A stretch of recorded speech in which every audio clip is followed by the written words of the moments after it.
All right.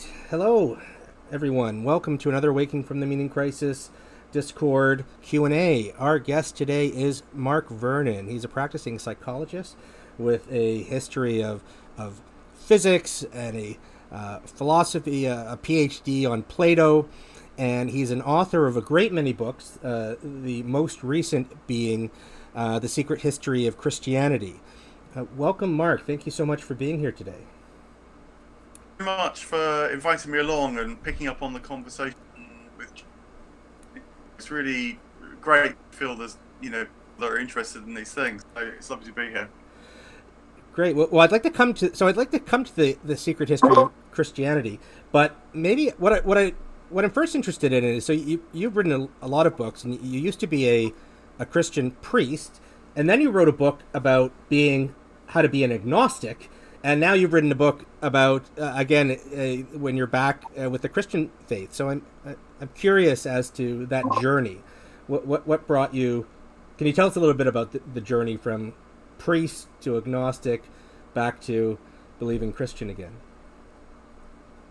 Well, I underlying continuity there is an interest in inner life, and you can see that in explicit spiritual ways, explicitly theistic ways.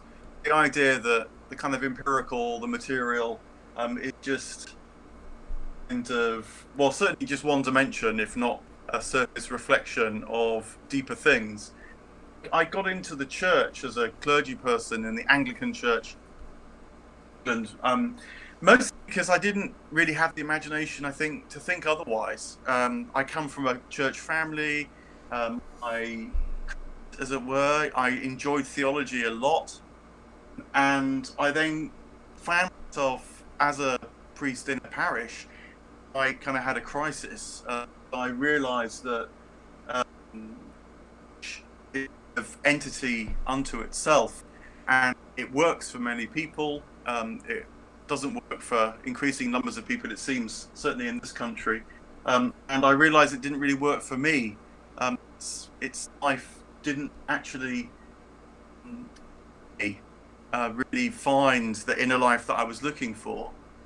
At the time when I left, I did what they call a curacy, which is a job. I had a crisis that was both intellectual and personal. I mean, I got very lonely, and in retrospect, can see now I had a sort of slow breakdown of in this job that I thought was going to be meaning, but left me in a meaning crisis. And so I left. And first, I thought that I was leaving, kind of the fresh air of the enlightened, and had seen through superstitious nonsense that is Christianity, if not all of religion.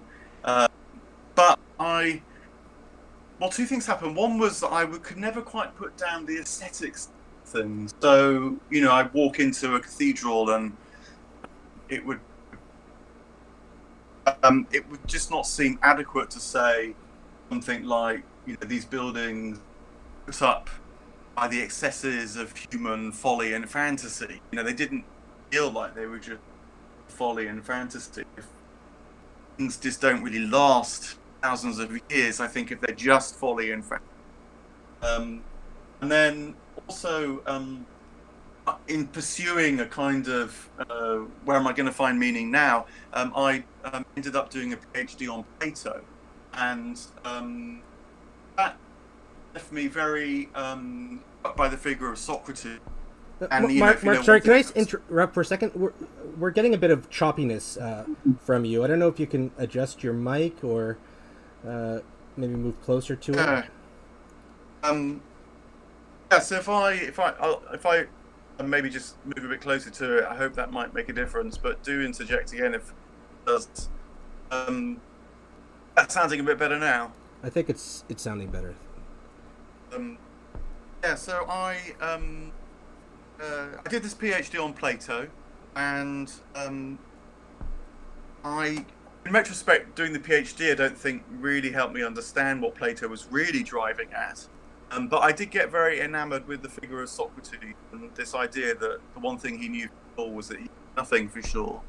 And that made me interested in agnosticism, and hence the book that you mentioned there. And by agnosticism, I don't mean kind of whatever, I don't know, and it doesn't matter, I don't really care, but much more how the edges of what we know perhaps are the most important parts of what we do and don't know. And because then we might step into a much wider and bigger world. And I think that's what Socrates was really on about. Um, so there's still a kind of, even in my agnosticism, as it were, it's still driven by an interest in inner life and what is missing from empirical scientific perception. And I've ended up writing this book on Christianity. I feel a bit nervous about being called a Christian because that means so many different things to so many different people, and usually it's meant to kind of put you in a box. But I ended up reading this chap Owen Barfield, who was one of the Inklings, great friend of C.S. Lewis and J.R. Tolkien, and he finally helped me make sense, first of all, of Plato, and then also a sense of the Christian tradition that I felt much more aligned to. Now I could go on about that at great length, but that's something about the kind of intellectual journey, at least. So you eventually came across John Vervaeke. How did you come to know John's work, and how does it intersect with your own? Yeah, well, I have interested in a number of people online who are pursuing these questions of meaning, and John's long series on the meaning crisis, interesting for its own sake, to run through all that. But then I was really surprised when he had at least one half episode on Owen Barfield. There's very few people know of Barfield, let alone want to talk about him. So I emailed John and said, it was a great joy to Owen Barfield discussed. If you don't mind me saying so, I'm not sure you completely got it right, but nonetheless, it's really important stuff here. And I said I've written a book that tells the story of Christianity using Barfield's insights, which is a book, A Secret History of Christianity. And he was very interested in that. And so we had the first conversation, which was probably around Barfield. And then I'm now also involved in a research project based at Cambridge University, also a think tank called Perspectiva. And it's a project looking at what spiritual intelligence might be, particularly as distinct from, say, artificial intelligence. And so John was interested in that as well. And I'm very interested in his 4E cognitive science, reaching out in much more expansive directions. The second conversation we had was aimed around spiritual intelligence. And so your Secret History. I mean, it sounds like a conspiratorial type book just from the title, but it's not really, right? You're talking about an approach to studying Christianity. Is that right? Yes. So it's secret, as in not immediately self-evident. And it comes from Jesus, actually. Jesus talked about the secrets of the kingdom. And I think what he really was meaning there is that what he stood for was the cultivation of a very different perception of life and what it was all about. And perception of life that requires a shift of consciousness. And when that shift of consciousness happens, either in degrees or maybe in larger steps, realize that it was there all along, but it was kind of hidden like a secret treasure as beneath your feet. So that's what I mean by the title of it. I wanted it to have a slight sense of intrigue, because I think you need to have that sense of, am I going to discover something I didn't even really suspect? Get that shift of consciousness. If you think it's going to be just a kind of rearrangement of what you know already, that shift of consciousness will never happen. But it has got these other connotations as well, which I don't know whether that puts people off or not. But anyway, I took the gamble. So we've got a question from Struan, who's I'm going to read his audio's choppy, so I'm going to read it. How does Plato's views on knowledge relate to his views on virtue? And how does that position relate to the overall value of the Platonic dialogues, given that Plato thought you could only have real knowledge of what was eternal and unchanging? Yeah, so this is referring to one of the attempts to summarize, certainly, well, even Socrates' knowledge and virtue, and the historical Socrates perhaps wondered about this too. But Plato certainly talks about this. And probably the idea is that you only really know what you resonate with. Um, Scientific knowledge actually a rather rarefied, exceptional kind of knowledge in that it seeks to be objective. So who you are in principle doesn't matter when it comes to scientific knowledge. As it were, anyone can look at Newton's second law of motion and in principle understand it. I mean, just in parenthesis, my first degree was actually a physics, and I realize now that a degree in physics is essentially an initiation process to see whether you can really speak physics. So in fact, you have to change quite a lot to speak physics too. You have to get a hang of abstract, objective, mathematical approaches to describing reality. So actually, I think in a way you have to be able to resonate reality, even as a scientist, really to be a good scientist. But nonetheless, Plato was very clear that only really know what we can feel a felt or intuitive or participative connection with. So if reality, up to the chase, rather simply, if reality is based, good, beautiful, and true, then you have at least something of what's good, what's beautiful, and true in you. Really know it directly. Otherwise, no amount of telling will persuade you. Think it's indifferent, or maybe even think it's bad. So you have to work on yourself to cultivate the capacity to see what's good and true, which the shorthand word for would be the virtue. So virtues are kind of personal qualities or characteristics that become part of who you are. And I think there's nothing very amazing about this. If you fall in love with someone, you act lovingly towards them, they act lovingly towards you. These sides of them that perhaps even no one else sees.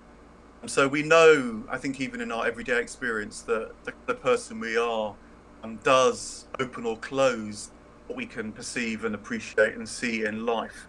And so Plato was onto that as the kind of foundation for all our knowing, only any big knowing in life that, as it were, really makes a difference in life. And I think that he wrote his dialogues to cultivate that sense of knowing. So they are dialogues. They're very different kinds of dialogues. Sometimes it's almost like a lecture from Socrates. Sometimes it's almost like a talk from someone else. Sometimes it's much more like genuine encounters. Sometimes the framing seems odd, but it's to kind of throw you in a state of unknowing, to make you really grapple with what's being said. But a key thread that runs through all that is, are you yourself being invited to change as you read these dialogues? I think Plato wanted to try and replicate the experience of meeting Socrates in the flesh, so that even now we can appreciate something well.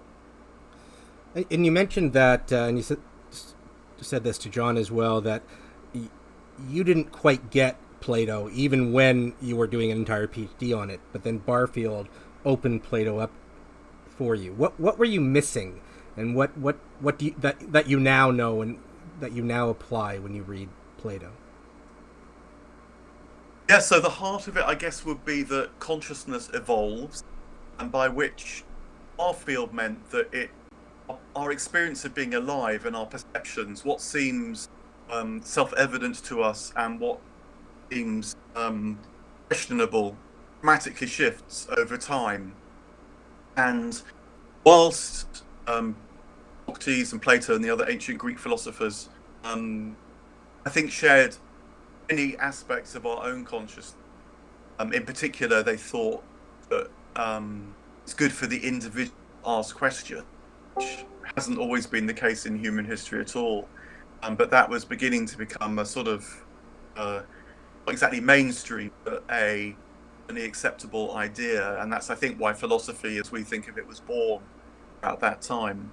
There's things which are very different in Plato still, and Barfield got this from words. He realised that words shift meaning very substantially, and so he said the first thing you need to do when you read Plato is to unthink what you think you know by, say, words like theory.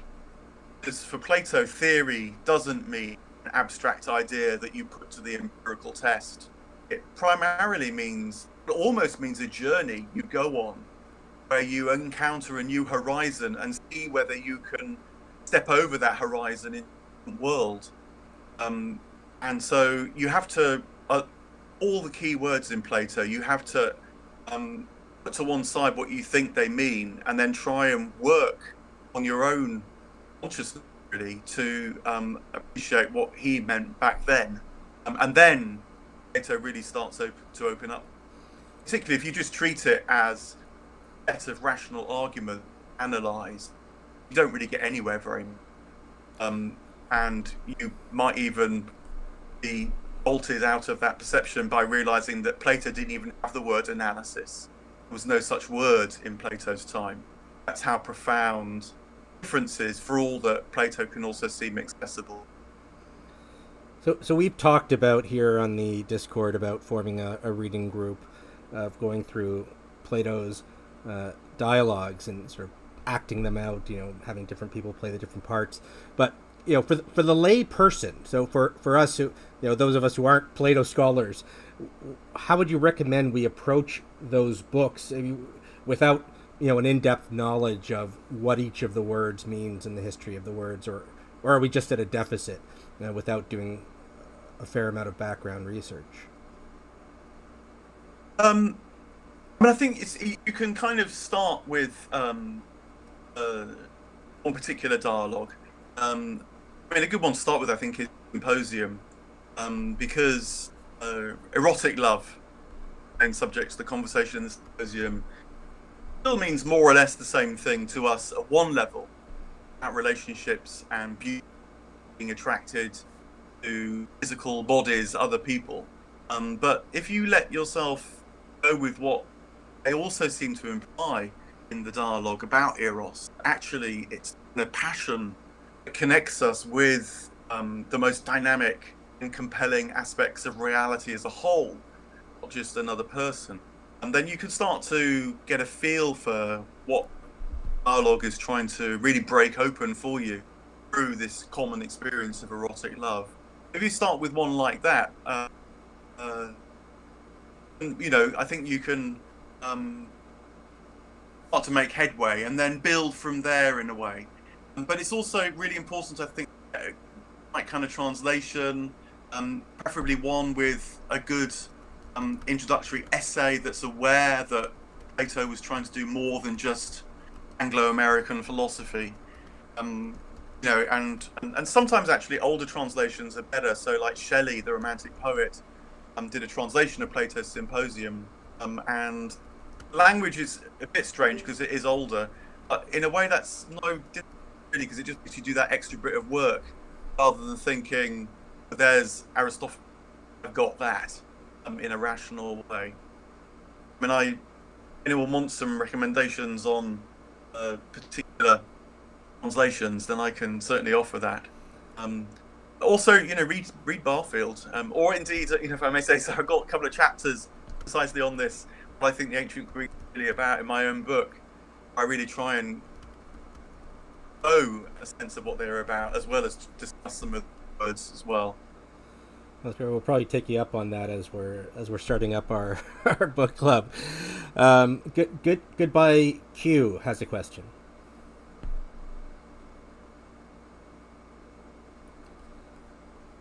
Thank you. I was wondering if you would be able to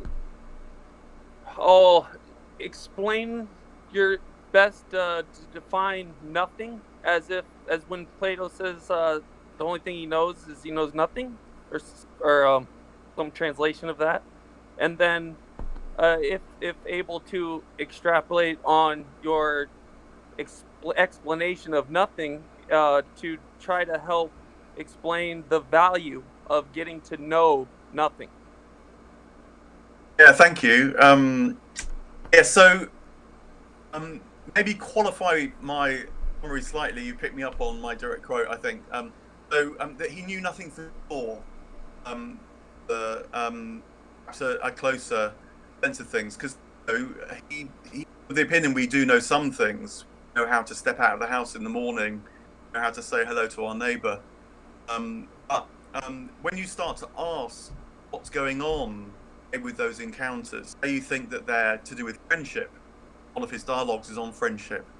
You start to ask what friendship's really about, and quite quickly you start to realise that perhaps the assumptions you were working with don't hold in all situations, or maybe it's actually quite hard to pin down the essence of friendship. And why that's important to you is partly a question of humility. Don't forget, he lives in this period of Athenian democracy, which he saw really going basically wrong. He lived through the Peloponnesian War, generation-long conflict with Spartans, and it was eventually the undoing of Athens, actually. So he lived through a time of kind of Athenian crisis, and this claim that democracy can solve all problems, he felt are more than just faith in democracy. In particular, it requires a certain kind of education, and education that's really involved is not just how to win an argument in the law courts. Sophists would show you that. How to have some modesty about what we do and don't know. He wanted to cultivate that for kind of practical, but the spiritual side to it, or a metaphysical side to it as well, because he realised that this aporia, as he put it, this kind of moment when you start to realise that what you thought you knew is actually much harder to pin down or to appreciate than you'd assumed. That he felt, I think, and Plato certainly felt, is actually the of life itself. So being in contact with that, the word that sometimes uses that kind of noetic sense. So it's beyond a propositional sense of things, moving towards that which seems beyond just straightforward propositions. And that you might know much clearly because you're drawn to it, because it shows a certain kind of beauty. The words we use now would be the sublime or the wonderful. You feel its vitality, but you don't want to pin it down too much, because otherwise you start curtailing that vitality, curtailing that expansiveness. And so knowing nothing, maybe it's a bit like the Buddhist. I think it's quite like the Buddhist conception of emptiness. If emptiness doesn't just mean a kind of nihilistic void, it actually means the potential from which everything might emerge. Plato wasn't a theist in our sense. There was no real sense of monotheism at the time, but Platonism certainly became very important in conceptualizing monotheism, and especially in this sense that divine is understandable to us to a degree, but we constantly have to remember that we're trying to talk about something or know something, appreciate something, live by something that ultimately is beyond us, because it's actually the source of our life and our vitality in some way.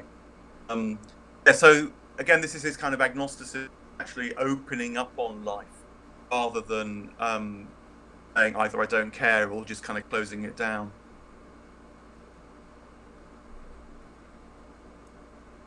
Did you have a follow-up, Goodbye Q? I'm not sure how to articulate it, but I'd like to try. And thank you for your response. So there's something.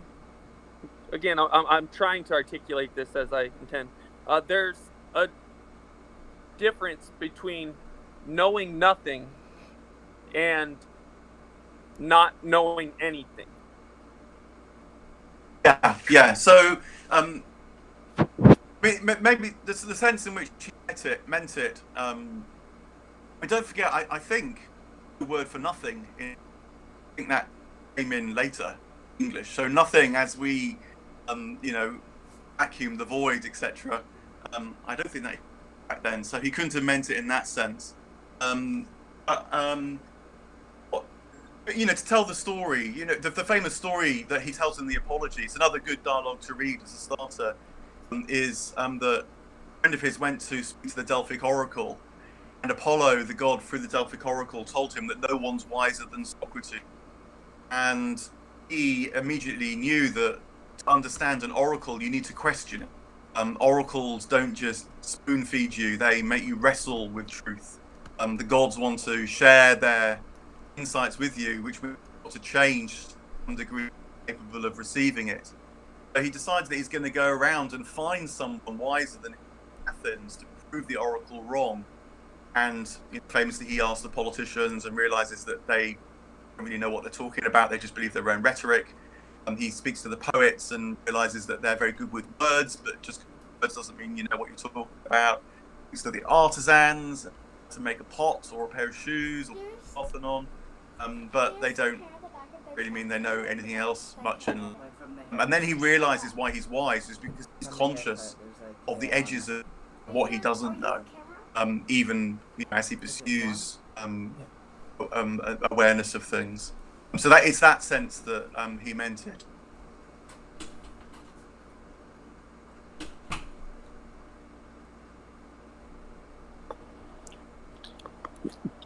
Thank you very much.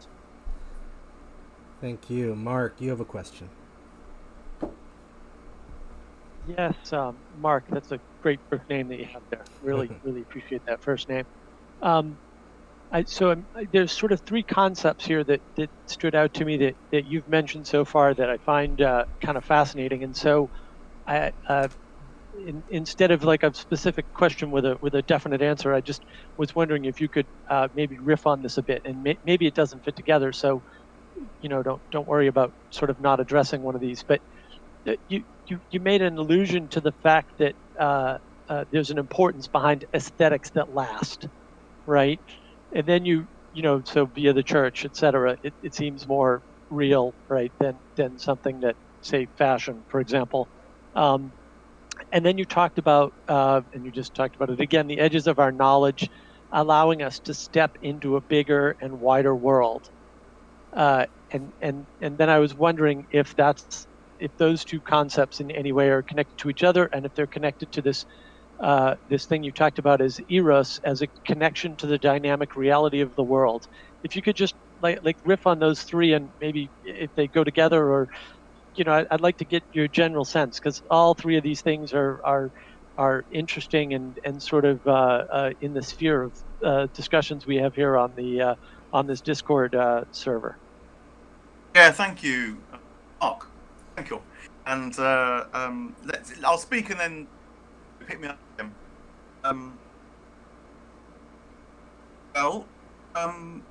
Maybe to just add another bit or impersonally, which I haven't mentioned yet actually, but was very fundamental, is that one of the things which happened when I left the church was I went into psychotherapy, partly because I needed help, but also because I did begin to get this sense that psychotherapy is closer to ancient philosophy and modern philosophy, because the whole point of psychotherapy is that you try and understand what's going on inside you, and unlike a behavioral therapy, it doesn't really ask you to change, it asks you to manage the psychotherapy, invites you to change, understand things. So psychotherapy, I think, is a really good analog for ancient philosophy. It's not the only one, but it's a very good one, because in psychotherapy, you've got a problem and you're wrestling with it, you can't seem to resolve it. So it takes you to a kind of edge of your knowledge, which because of comfort or distress or anxiety or depression, whatever it might be. And the psychotherapist says, look, I'll sit with you and wrestle with you on this and try and bring all the insights which I can to bear on it as well. And we will stay as much as we can, tolerate it at the edge of your knowledge of yourself, see what shows up. And that, in a way, I think, is to engage the erotic in this broader sense, because in one way it requires a kind of trust of the process and maybe even the analyst. It requires a desire, which can be a struggle, can be a passion in the very difficult sense as well, to know more of yourself. And I think it requires imagination as well. I think imagination is perhaps a word that we would use now to capture some of this sense that insights or awareness can come from places that we don't fully understand, or maybe don't even understand at all. Be that dreams, and be that intuitions, be that a strange thing happens today, be that an encounter that was difficult or compelling in some way, and imaginatively to engage with all these things comes a pathway to understanding more about ourselves, and then understanding more about those around us and the world as well. And these things last because they have the capacity. So these things, I think, truth are the truth of these things, not necessarily truth as in doctrinal truth, truths as in this feels like reality is expanding for me, taking me somewhere. Because they last, because they become creative, because they do offer more meaning. And that's partly because things which were so pressing before don't get resolved completely, but they certainly ease. And you start to appreciate more of life, and you feel fuller, you feel richer. As the Romantics put it, like Coleridge, Barfield was very, very indebted to Coleridge. And they made this distinction between fantasy and imagination, and they said fantasy is playful and it might be witty, but it just comes and goes. And it makes you laugh one day and then just unmoved the next. Whereas something that is genuinely imaginative really lasts, and it's something to build on. It feels like a source of life and takes you into new worlds, a new appreciation of things. So a deep ascetic can do that. If you go into a 1,000-year-old cathedral here in London, it will make you feel there's something going on here, even though parts of it were 1,000 years ago.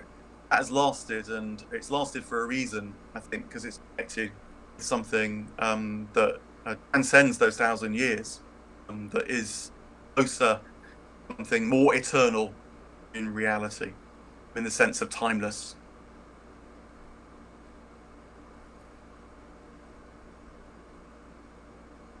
Wow, that was really interesting. What you came out with there. This combines quite nicely with a bunch of stuff I've been pondering and we've been discussing on the Discord server in general. And I guess the only sort of missing piece for me, because all of this looks really good, is so there's two sort of issues around getting that sense, right? I mean, all these people, to your point, are sort of falling away from the church or from that sense of, I guess it's religio, although maybe I'm misusing John's term. I never quite know. I'll ask him today. And so I'm wondering, do you know why we might be missing the imagination to re-engage, we'll say, using our erotic sense with our deeper past aesthetic? Yeah, I think it's because our consciousness has shifted again, if a bit in between times, time of transition.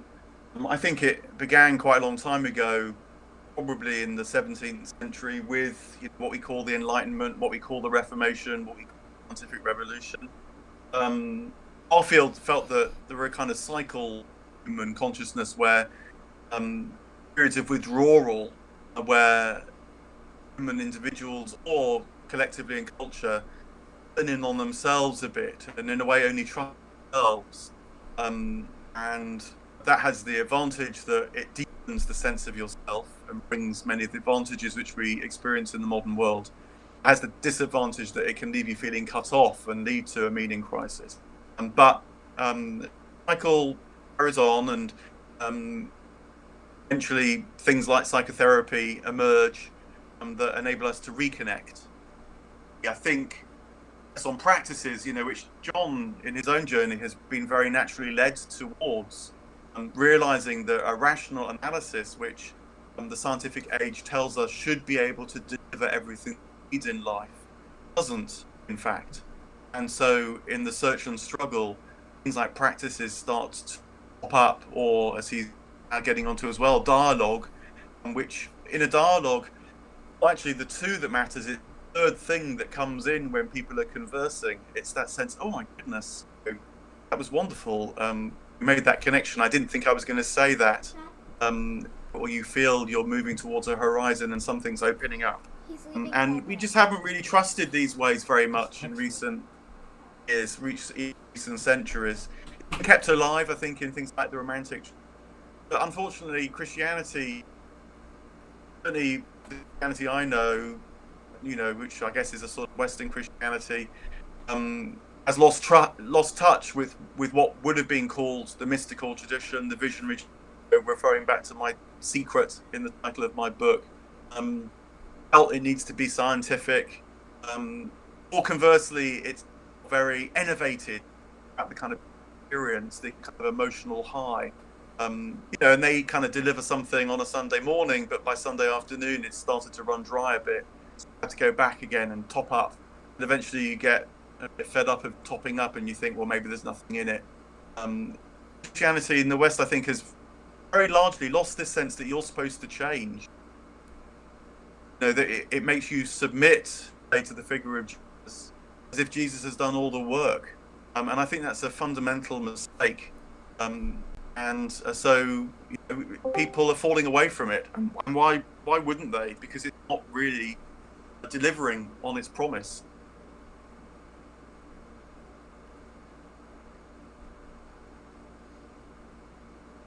Yeah, that makes a lot of sense.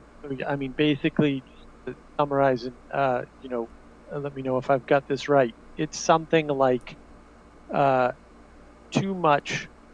So the church is focused too much on procedure and submission, and not enough on personal transformation and engagement.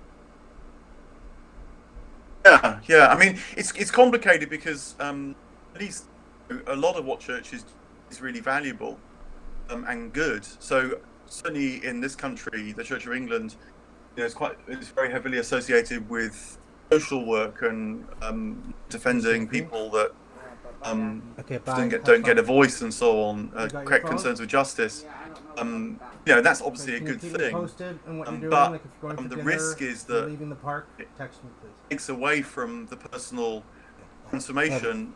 And I think the point is that to be a leader in personal transformation, you have to be transforming yourself. And so if your priesthood thinks that its main task is pastoral care, that may be a very good thing, but it may mean that they aren't changing themselves and they won't admit that spirit and they won't know how to guide people. Whereas, the contrast to me is very much with psychotherapy, where you have to go through your own therapy. You have to be in a constant process of change, be a good psychotherapist. And so that personal transformation, and then, collective as well, insofar as it ripples out, central. So I think that church got mistaken about what delivers my knowledge, but also it's lost the practice in a way. And these practices aren't easy to regain because they are, they're felt ills, really. It's not like just reading a book and getting it. You have to go on the journey, and you make mistakes, and it's a struggle, and you think it's going to be a failure. And because this is not just about extending what you know already, it's about something completely new emerging. And so you have to have people around who can say, look, stick with it. I know you don't trust. I know this is really even quite painful. But go for it. And the Buddhists know this. Certainly the way that Buddhist practice is coming into the West, it's a major selling point they have, when it's not just how to kind of do a bit of mindfulness to help you stay at work. There is that side of it, but a serious Buddhist practice knows this, and that's why it makes you sit on the cushion when it hurts, because they know that something's on the other side.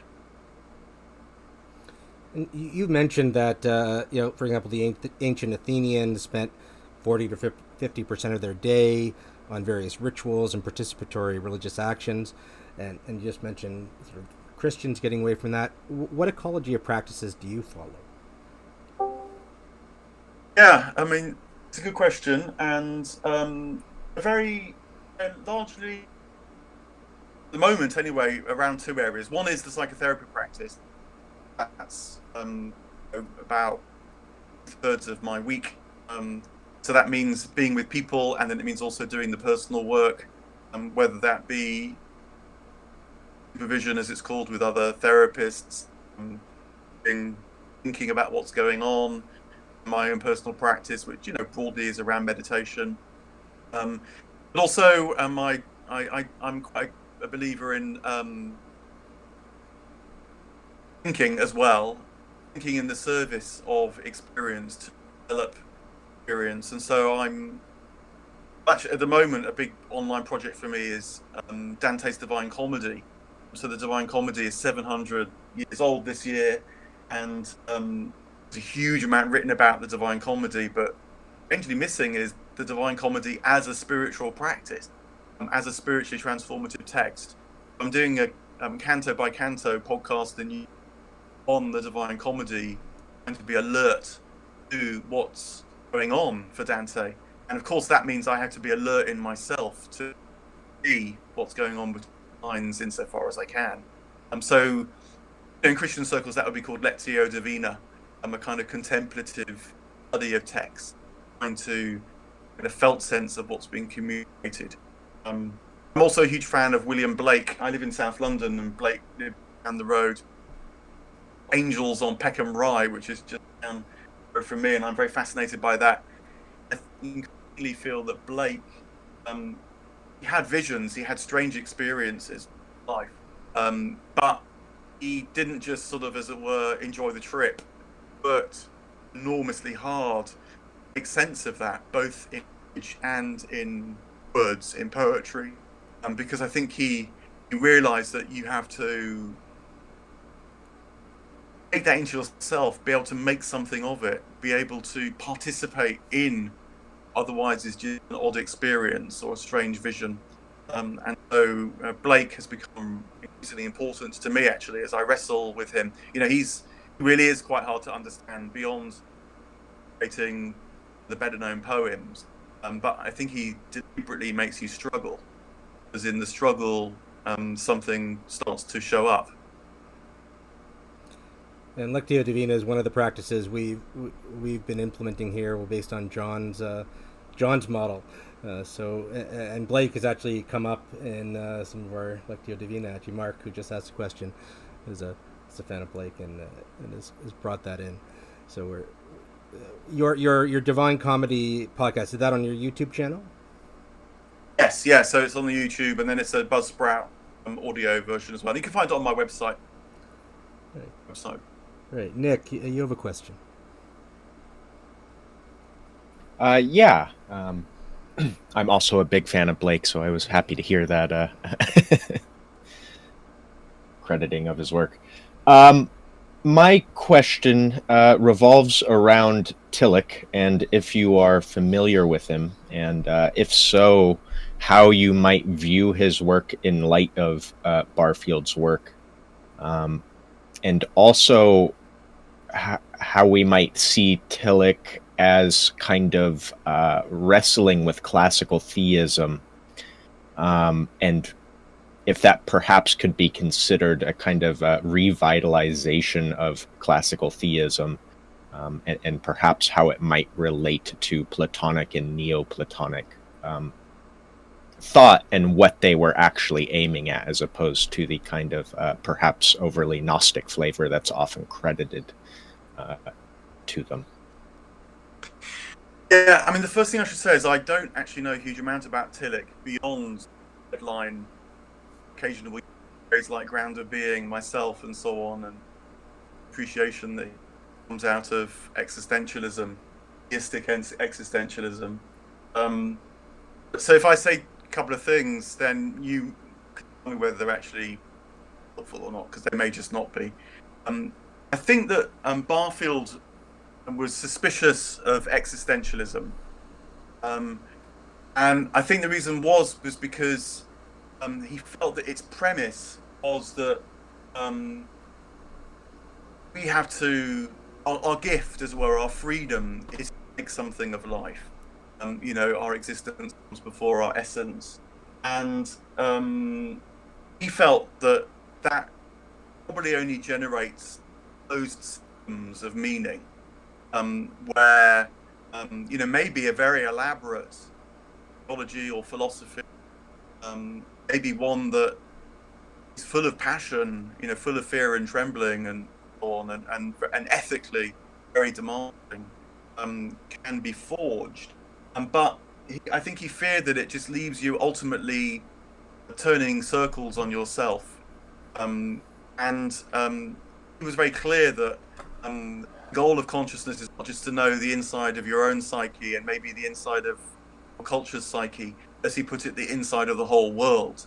And so I think he would have suspected that the direction of travel of existentialism just wasn't quite right. That ask is to reach out and to develop a rich spiritual ecology, say, God would include angels and include all sorts of entities and intelligence beings, which he calls Albion and Enitharmon and all the rest of it. You don't really read that in Tillich, I don't think. And so, yeah, I think he wouldn't be against it per se. He would recognise, I think, certainly theistic existentialism as an attempt to devise a way of thinking that could carry something of moreness of life, the mystical side. But at the end of the day, Barfield, sometimes this is said of Blake, actually, that it's wrong to call Blake a mystic, because he was actually a visionary. He saw things and he could put it into words. It wasn't just that kind of philosophical language, which very wonderfully at times can convey a kind of dance around the core mystery. Ultimately, is a sort of dance around the core mystery. Maybe I'll just stop there and ask whether that actually chimes with anything that you recognise. Yeah, so that's interesting. I perhaps I don't know if this is on your end or my end, but I did not distinctly get the sense from Tillich as being overly kind of embedded in an existentialist framework.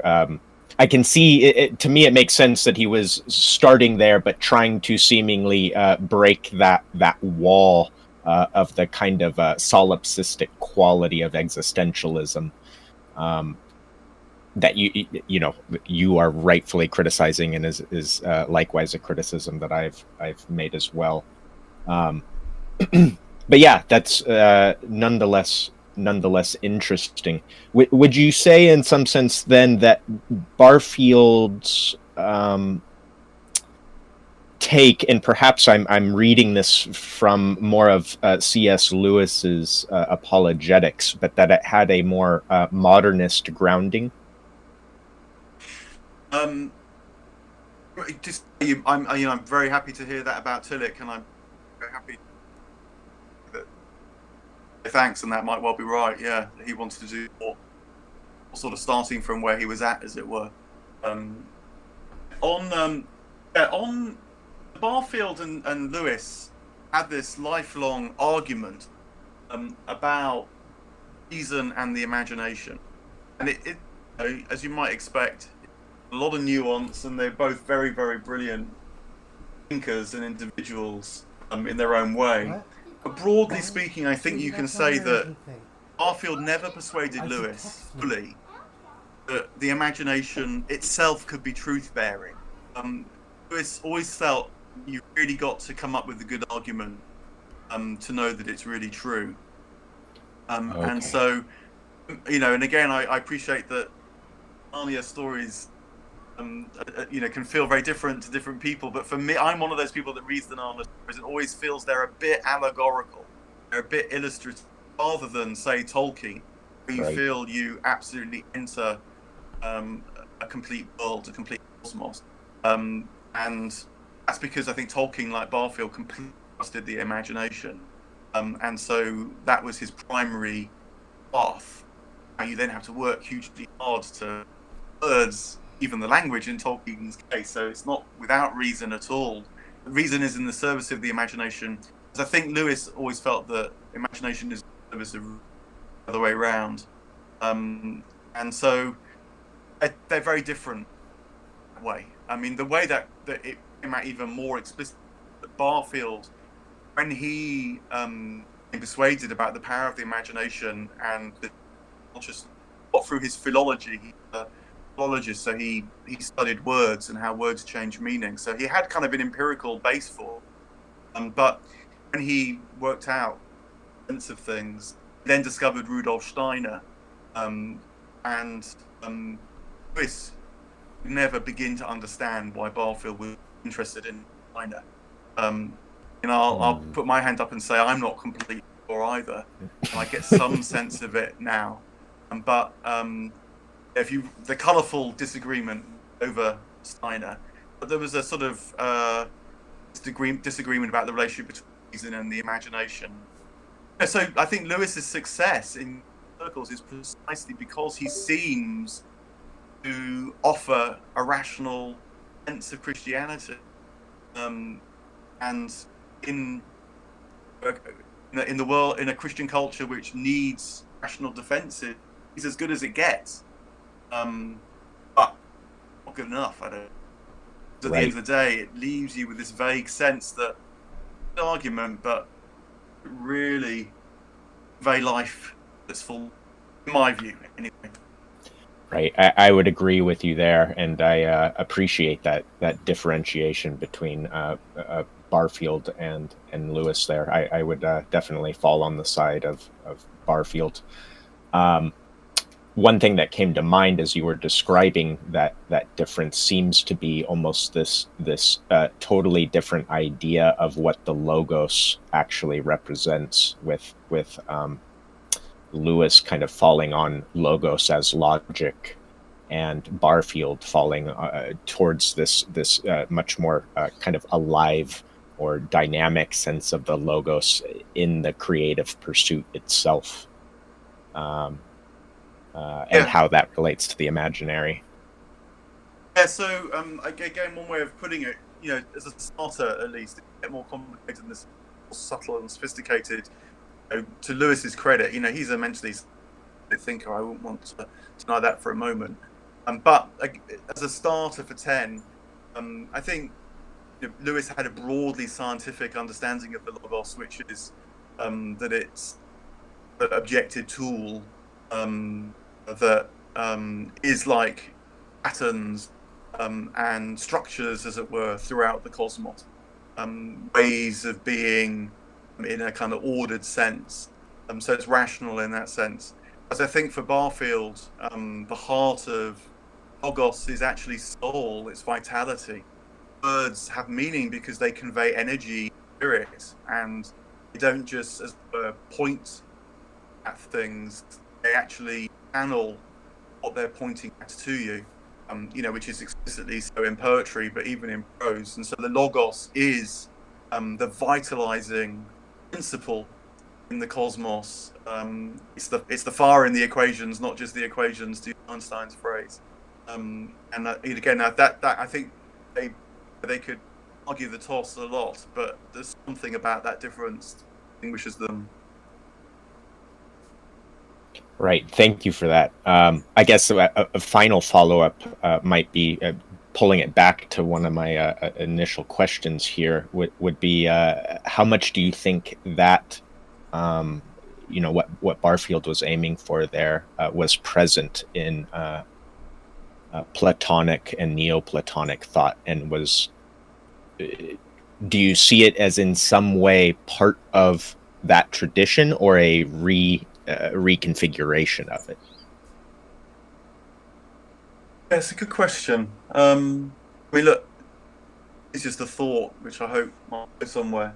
I think that the logos begins in the Western, anyway, in the Western written tradition with Heraclitus talking about the logos, and for Heraclitus it was the principle that brought together the sense that everything's dynamic, everything's in a state of flux, into the same river twice and all that, with a sense of unity that although you can't step into the same river twice, it's still the same river.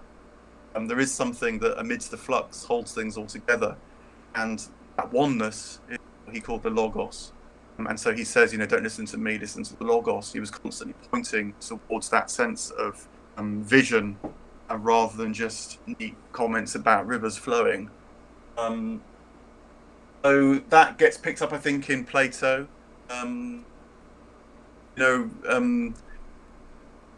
They had great faith in words. Plato, supremely so, he was an amazing writer, which is why texts keep on giving.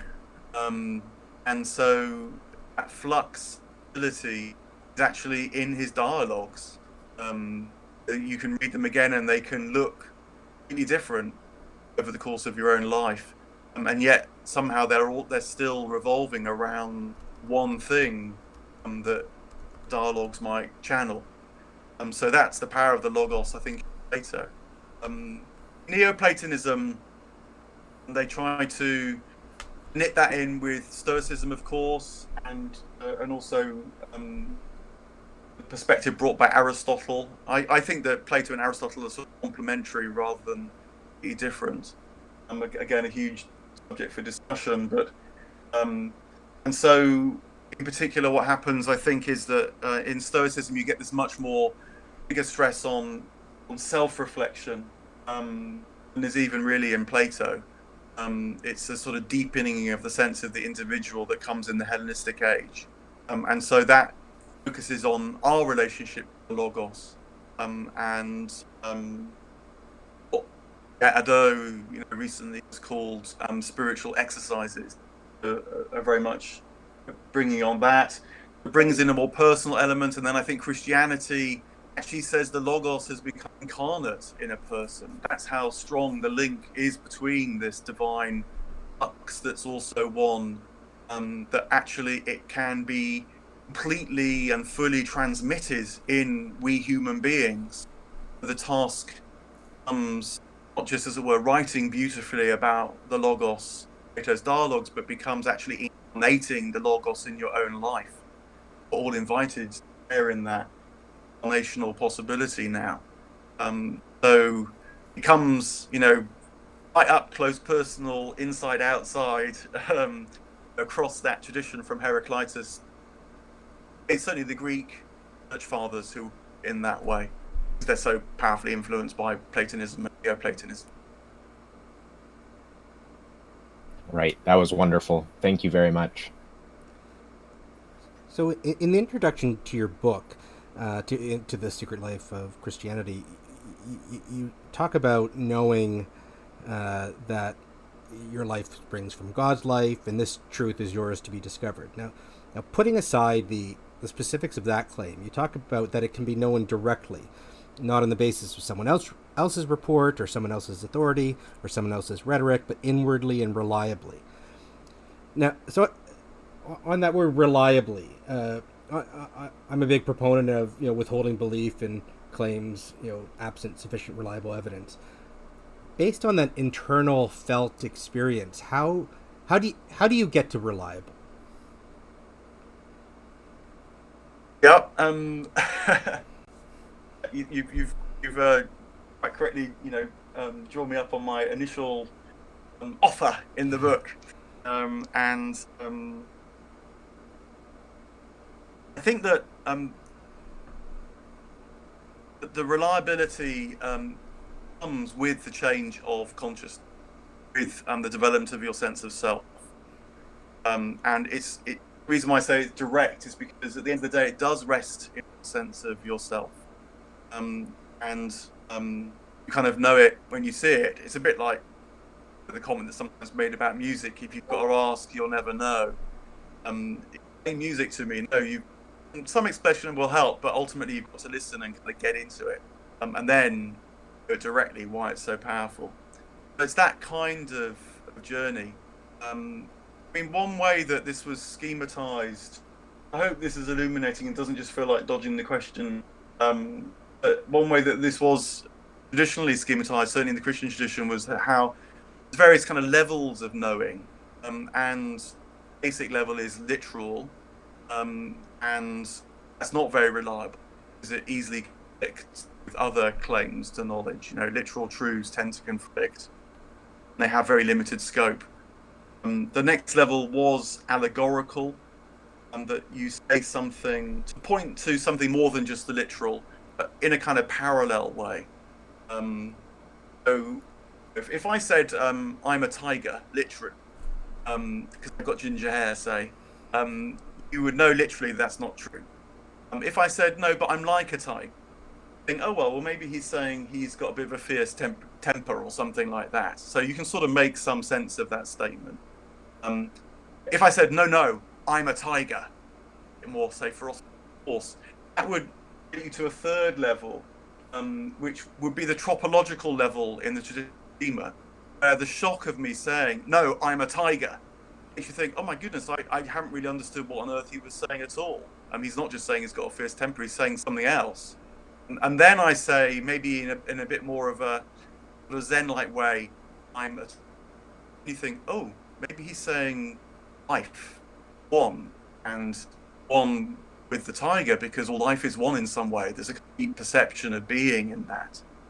Now that, when you glimpse that, that is reliable knowledge and a reliable kind of awareness.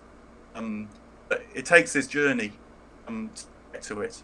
I think, when I say it's reliable, also perhaps I should qualify it by saying that I don't think it's something that you know all day, every day, invariably.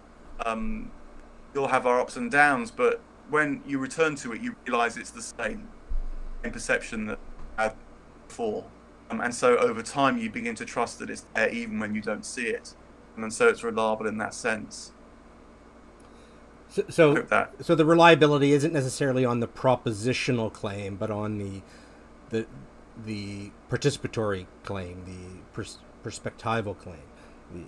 No, thank you. They're great words that John uses, and I think that's precisely I think that would be a good use of that difference. Yeah, propositions are good starters for 10. Like doctrines are good starters for 10. Like scientific theories kind of are placeholders for a while. But they're going to be inadequate at some point. That is part of their purpose as well. So propositional knowledge it can do for a time. It's a bit like saying I'm a Christian. That's why I'm nervous of saying I'm a Christian. I wouldn't want that to be thought as a kind of literal proposition, because already it means 1,000 different things to 1,000 different people. But if I said something like, Christian way of seeing things has got deep resources that actually I think is one of the best pathways to truest things that we can know. That is going to annoy people that want propositional statements, but actually feels much more true to me. Right. Well, this has been just a great discussion and question and answer. Thank you so much for coming today and sharing with us, and great answers and great questions. Thank you so much for everyone for being here. It's thank you. You're welcome back anytime. We'd love to have you back, maybe after your next Voices with Vervaeke. Well, look, thank you too, because this stuff comes alive when you talk about it.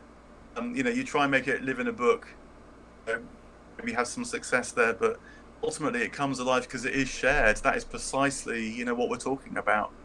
You kind of feel it, and hopefully you can find the right questions and the right words to bring it more. So I really appreciate what you're doing, organising this, and I'd be very happy to come back and talk more. Well, thank you so much, and again, thank you everyone for being here. We've got John coming back on Monday for another Q&A and a full schedule. So everyone, if you could please, subscribe to our Google calendar. It's the pinned post in the announcements channel, and I'll post a link to our YouTube channel. So please subscribe. All these Q&As are uploaded to YouTube. So please subscribe and like the videos, especially if you miss one, you can catch up to them there. And again, thanks again, Mark, for being here. This was amazing. Really appreciate it. Yeah, thank you so much, Mark. That was wonderful. Yeah, thanks, Mark.